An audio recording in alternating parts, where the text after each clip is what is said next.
أعوذ بالله من الشيطان الرجيم بسم الله الرحمن الرحيم وإن من شيء إلا عندنا خزائنه وما ننزله إلا بقدر معلوم وأرسلنا الرياح لواقح فأنزلنا من السماء ماء فأسقيناكموه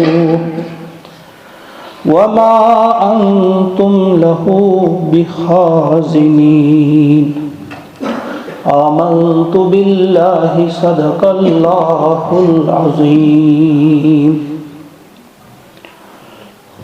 سورہ الحجر.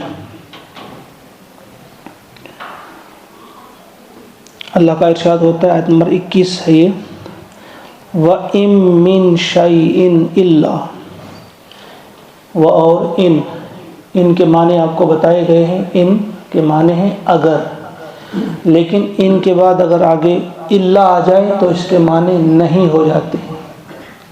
اس طرح ہم پڑھتے ہیں ان انتم الا تکذبون. اس طرح یہاں پر ہے وَإِن مِّن شَيْءٍ إِلَّا عِندَنَا، اور نہیں ہے من شَيْءٍ کوئی بھی چیز، الا مگر، عندنا ہمارے پاس ہے، خزائنہ اس کے خزانے. یعنی کوئی بھی چیز ایسی نہیں ہے جس کے خزانے ہمارے ہی پاس نہ ہوں. اللہ کا ارشاد ہوتا ہے کہ ہر چیز کے خزانے ہمارے ہی پاس ہیں.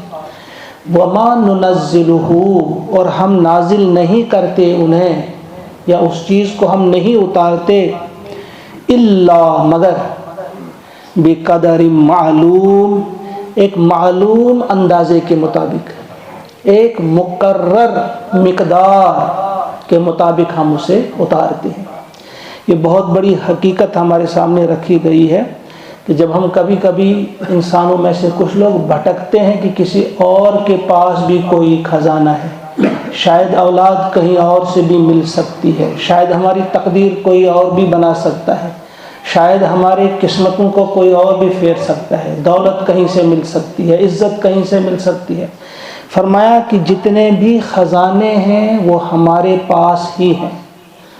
تمام چیزوں کے خزانے جو ہیں، ہر چیز کا خزانہ جو ہے ہمارے پاس.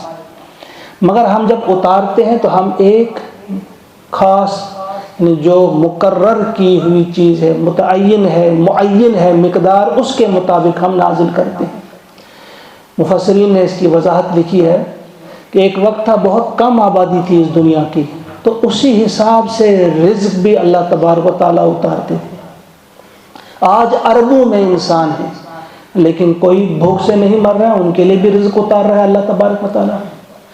پانی کا ایک خزانہ ہے، اتنا اللہ کے پاس ہے، کبھی کبھی دکھاتا ہے تھوڑا سا وہ جلوہ کہ اتنا برس سکتا ہے کہ ساری دنیا ڈوب جائے گی، کیونکہ اسی کے پاس ایک خزانہ ہے، لیکن وہ ایک خاص مقدار میں، یعنی جتنی ضرورت ہوتی ہے اسی حساب سے پانی کو بھی برسایا جاتا ہے.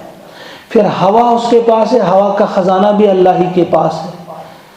کبھی کبھی دکھاتا ہے اس میں بھی جلوہ، جب آندھی آتی ہے تو کتنا نقصان ہوتا ہے، لیکن وہ بھی ایک خاص مقدار میں ہوا بھی بھیجی جاتی ہے. گویا جو کچھ بھی ہمیں ملتا ہے، جو کچھ بھی اس دنیا میں آتا ہے، ایک خاص، یہ اللہ کے ہاتھ میں ہے وہ چیز، اسے کتنا چاہیے دنیا کو، اسی اعتبار سے اس کو اتارا جاتا ہے. چاہے پانی ہو، ہوا ہو، سورج کی گرمی ہو، سورج کی روشنی ہو، زمین کی کشش ہو.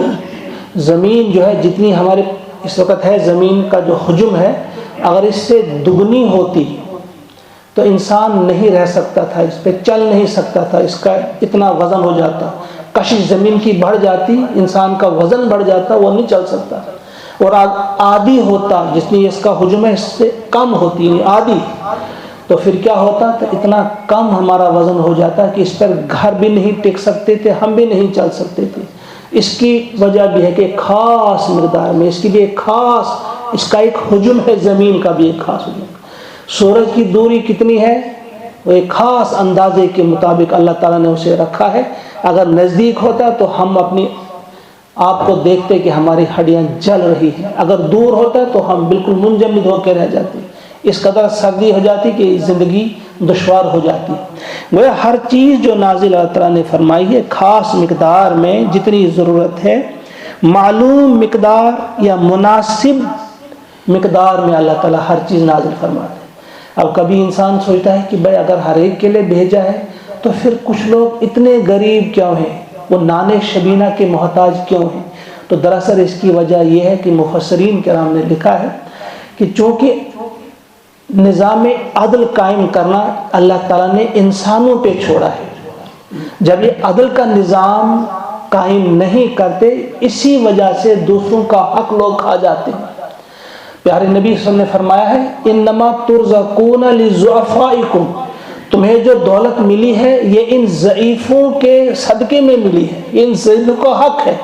کوئی یتیم ہے، کوئی مسکین ہے، کوئی اپاہج ہے، کوئی حرکت ہی نہیں کر سکتا، کما نہیں سکتا، یہ ان کے صدقے میں تمہیں ملی ہے، اس کے معنی یہ ہے کہ یہ ان کا حق آپ کے پاس ہی نکالنا ہوگا آپ کو۔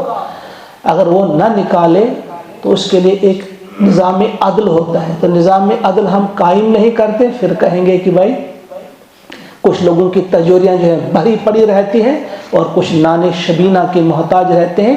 اللہ تعالیٰ نے ان کا بھی اتارا ہے، ہر ایک کا اتارا ہے، لیکن کچھ لوگوں کا کچھ کے پاس رکھا ہے تاکہ اللہ تعالیٰ آزمائے کہ یہ ان کا حق نکالتے ہیں کہ نہیں نکالتے ہیں، ورنہ ایک خاص مقدار میں ہر ایک کا رزق اور ہر ایک شخص کو جو چیز چاہیے، آکسیجن کتنی چاہیے اسی مقدار میں ہمیں ملے گی، پانی کتنا چاہیے ایک خاص مقدار میں اسے بھی نازل کیا جاتا ہے۔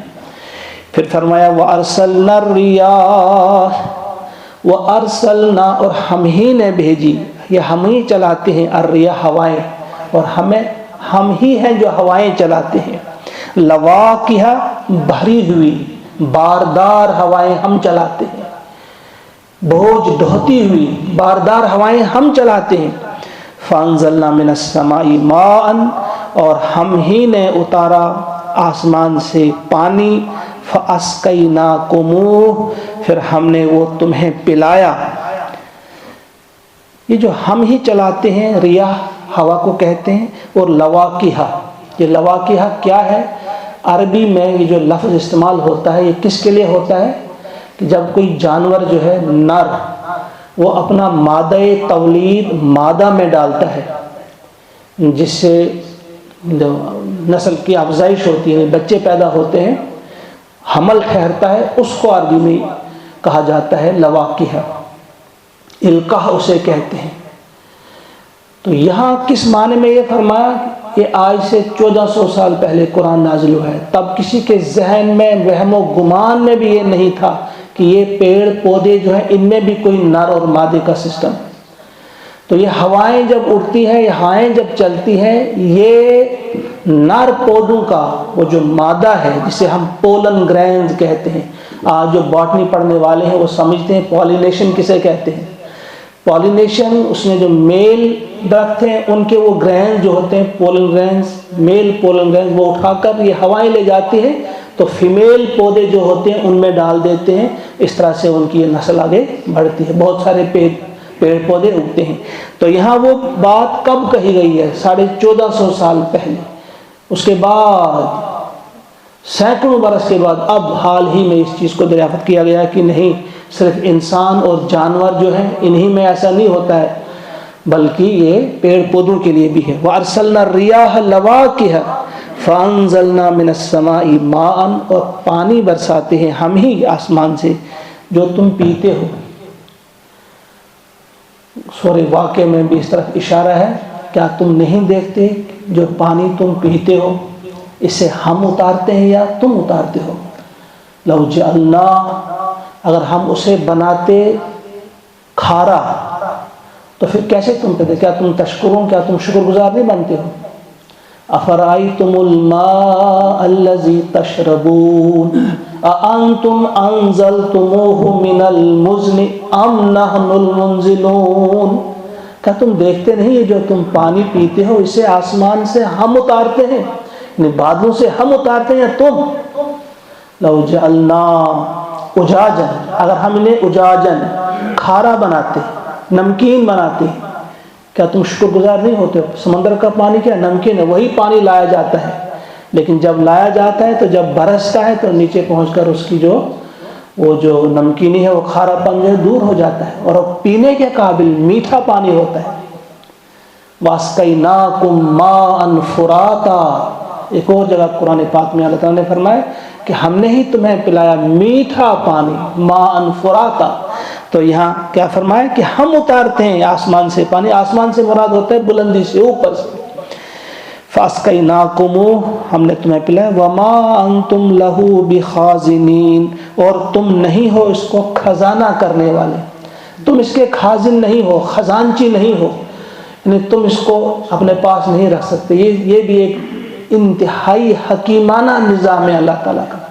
کئی طریقے ہو سکتے تھے پانی دینے کے اللہ تعالیٰ کے، یا تو ایک ہی بار اتارا جاتا، کہاں رکھتے ہم، وہ ٹینکیاں کہاں سے لاتے، یا ہر روز برستا تو اس سے کتنی پرابلم آ جاتی ہے، ہماری صحت پہ کتنا برا اثر پڑتا، اور پھر کاروبار پہ، تجارت پہ کتنا برا اثر پڑتا۔ روزانہ جتنی ہمیں ضرورت ہوتی اتنا پانی اگر اتارا جاتا، روزانہ بھی نہیں اتارا، یا 6 مہینے کے یا 3 مہینے کا ذخیرہ نازل کیا جاتا، کہاں وہ ٹینکیاں لانی تھی ہم نے، پھر جمع کر کے رکھنا تھا، نہیں، ایک سسٹم کے تحت اللہ تعالیٰ نے اتارا۔ اس میں بھی ایک بڑی ہی حکمت ہے، کبھی کوئی ترستا نہیں اس معاملے میں۔ ہاں یہاں بھی وہی، کسی نے عدل کے خلاف کیا ہو، دوسروں کا حق دبایا ہو تو وہ الگ بات ہے، ورنہ اللہ تعالیٰ نے ہر ایک کے لیے جسے جتنی ضرورت ہے پانی وہ اتارتا ہے، اسی نے پانی اتارا۔ تم اس کے خزانچی نہیں ہو، تم خزانہ کرنے والے نہیں ہو۔ وَإِنَّا لَنَحْنُ نُحْيِي، اور ہم ہی ہیں جو زندگی دیتے ہیں، نحیی وَنُمِیت، اور ہم ہی مارتے ہیں، وَنَحْنُ الْوَارِثُونَ، اور ہم ہی باقی رہنے والے ہیں، یعنی ہم زندگی ہم نے تمہیں دی ہے، ہم تمہیں ماریں گے بھی۔ وارث جو حقیقی معنوں میں ہم ہیں، آج بھی کوئی جب مرتا ہم کہتے ہیں اس کے وارث اس کی اولاد ہیں، فلاں ہیں، وہ تو عارضی ہیں، وہ بھی مر جائیں گے، کوئی نہیں بچے گا، ایک وقت ہوگا سارے انسان ختم ہو جائیں گے، پھر اس ساری دولت کے وارث ہم ہی ہوں گے۔ اللہ تعالیٰ نے فرمایا وَنَحْنُ الْوَارِثُونَ، تمہارے جتنے بھی خزانے ہیں، سونا ہے، چاندی ہے، زمین ہے، بڑے بڑے محل ہیں، کچھ بھی جو تمہارے ہیں، ہم ہی اس کے وارث ہونے والے ہیں، اس کے اصل وارث ہم ہی ہیں۔ وَلَقَدْ عَلِمْنَا الْمُسْتَقْدِمِينَ مِنْكُمْ وَلَقَدْ عَلِمْنَا الْمُسْتَأْخِرِينَ، اور لقد، بتحقیق، علمنا، ہمیں معلوم ہے، المستقدمین، آگے گزرنے والے، جو آج تک مر گئے ہیں ان سب کو ہم جانتے ہیں، منکم، تم میں سے، وَلَقَدْ عَلِمْنَا، اور بتحقیق ہمیں معلوم ہے، ہم جانتے ہیں، المستأخرین، پیچھے رہ جانے والوں، یعنی آج تک جتنے انسان آئے ان کا علم بھی ہمارے پاس ہے، آج کے بعد بھی جتنے آئیں گے ان کا علم بھی ہمارے پاس ہے۔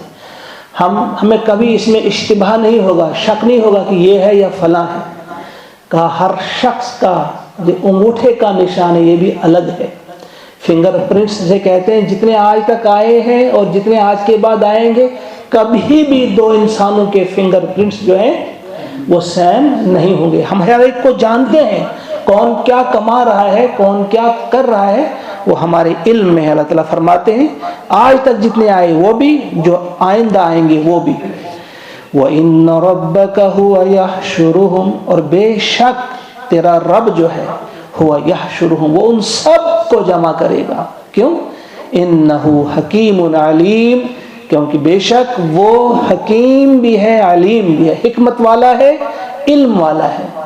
ان کا جمع کرنا بہت ضروری ہے، یہ حکمت اللہ جانتا ہے کیوں ضروری ہے، کیونکہ ظالم کو ظلم کی سزا ملے اور مظلوم کو اس کا حق ملے۔ یہاں کسی ظالم کو پوری سزا کبھی نہیں مل سکتی۔